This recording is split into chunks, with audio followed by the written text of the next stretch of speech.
Now make no mistake, buying off the plan is challenging. It's not easy simply because the property doesn't exist, or typically speaking it'll be under construction or genuinely off the plan where it's not built yet. This creates challenges for the buyer because they can't touch and see what they're buying, and it creates challenges for the buyer's bank too because they can't necessarily value the property. In a normal purchase, you go and you find an existing house and the contract's 28 or 30 days long, subject to finance for 14 days.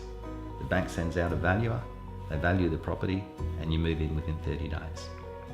Challenges of buying off the plan is that the lead time can be 12 months or even longer, and that it's not always immediately evident exactly what the finished product is going to look like. It's a lot more straightforward than I thought.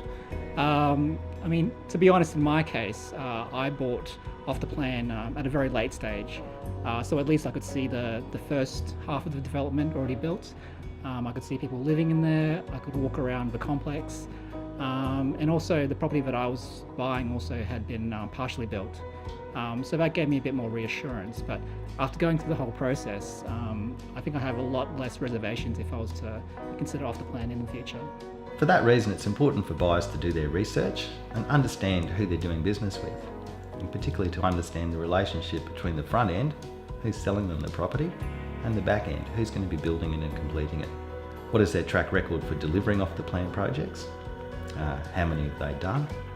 And is there going to be bank support at the end? Is the bank going to be confident that what you're paying for it on the purchase price is supported by the bank's valuation?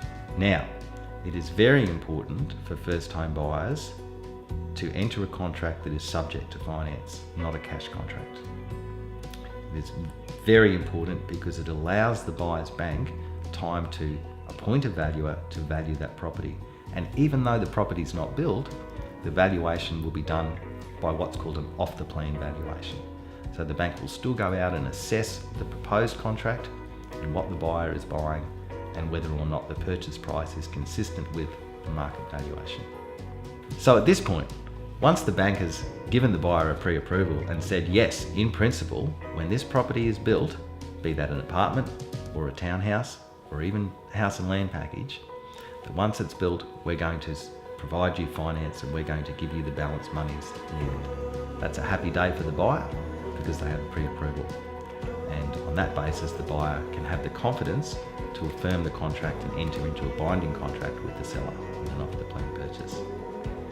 So, unlike purchasing an existing property or an older property where the deal's done in 28 days, an off-the-plan purchase is an involved and time-consuming process for both the seller and for the buyer. And it's important that the buyer feels supported by the seller and communicated with from the seller, and that the buyer understands the process that's happening. The bank's given them the pre-approval, the builder's building the property, and the buyer's waiting and hopefully continuing to save whilst the property is being built.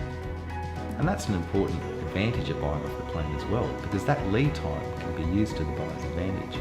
The buyer can continue to save whilst the off-the-plan contract is in play and whilst the property is being built, because that can mean the buyer needs to borrow less money at the end, or the buyer has a stronger deposit. And the bigger the deposit, the better, always in property.